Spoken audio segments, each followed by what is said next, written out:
welcome to Showreel. I'm Matt Clayton and I liked Cars too. And yes, I did get a haircut. Thank you for noticing. On today's theatre theme show, we have another attempt at some trivia, an entirely irrelevant review of Elysium, and some general entertainment news. We put a lot of effort into this theme. Joining me is my glamorous assistant, Andrew Cowderoy. Thanks, Matt. I thought Cars 2 was terrible. Now, unfortunately, Brenna Lee Cooney wasn't able to join us today, but in her place we have David Granato, one of the people involved in the production. Thanks, David, for coming on the show today. Yeah. Are you able to tell us a little bit about the Frankenstein production that the Fractal Theatre Company put on? Yes, Frankenstein was performed at the Arts Theatre on Petrie Terrace, directed by Brenna Lee Cooney and starring Eugene Gilfetter, who's one of the best actors that Brisbane has produced, I'd say. I hear it's a really interesting performance, like unlike a normal, like say, movie of Frankenstein. It's got, mime and Japanese kind of influenced theatre in it as well. Yes, there's dance and choreography in there. I think the choreographer was Brian Lucas, and it's got great movement and interesting sort of character base, and it's actually based on Mary Shelley's book rather than any film that has been sort of loosely based on the book before. It's very accurately based on Mary Shelley's book, and the performers all play several different roles as they come through with, Nice, yeah, but very well. They they make the transition between one character and another, without them sort of seeming like the same performer. Nice. Yeah, you were saying there was some pretty amazing acting in the show. Yes, the actor who played Frankenstein was superb, and of course Eugene Gilfetter was amazing. So what was your role in this production? I filmed the show for them from multiple angles and cut it together like a film or like a television show. But I made a point of making it very filmic in terms of how I framed it and cut it together. Yeah. So it kind of gives the show a second life in a way, which would be...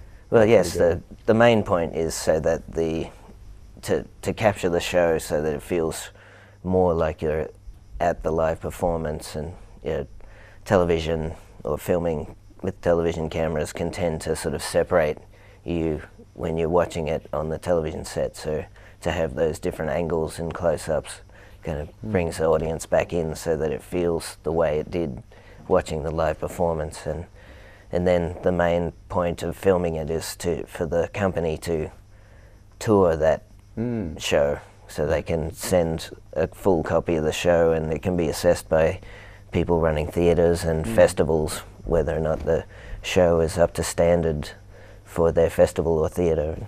Of course, Frankenstein really is up to standard. It's a world-class show. So we might see this show around Australia a bit more. Yes, and hopefully overseas as well. Oh, fantastic. Is the recorded version going to be available on DVD or anything? I don't know. I guess that's a possibility. Usually, you would want to wait until the show had finished its tour before sort of selling copies, because you do want people to come to the live show and buy the tickets, and so that the show can pay for itself. So do you often do this, filming theatre productions? Yes, I film a lot of theatre, dance and circus in Australia. So how did you get into that kind of job? I started when I was in film school, I guess. Oh, cool. A lot of my friends were involved in theatre and circus, and some of them would need video to acquit their grants, and I straight away saw the potential for these shows to not just sort of do a run of a couple of weeks and finish, but to have a good recording of it so that they could then tour the show, and the show would have a longer life. And I always made sure that I recorded the shows at broadcast quality, so that in the future they could be, in case one day there's a theatre channel or something or an arts channel or something like that, it could be used as content for. And Andrew, you're in film school. Have you ever thought about doing theatre? kind of Well, work? yeah, that's the thing. Like as you were saying, it's one of those kind of things that even like we still get that a lot, quite a lot of the time. People think like, oh, there's always people from like the music faculties or stuff like that wanting us to come up and film them. So yeah, I guess it's always one of those things that's just it's always available. Yeah, which must be a pretty great, pretty great way to spend your time being involved in those kind of really amazing productions. Yeah. Well, there was a lot of, when I was in film school, there was a lot of really cutting edge kind of street level arts and performance and theatre companies sprouting up that were world class, and I was fortunate with the timing of it.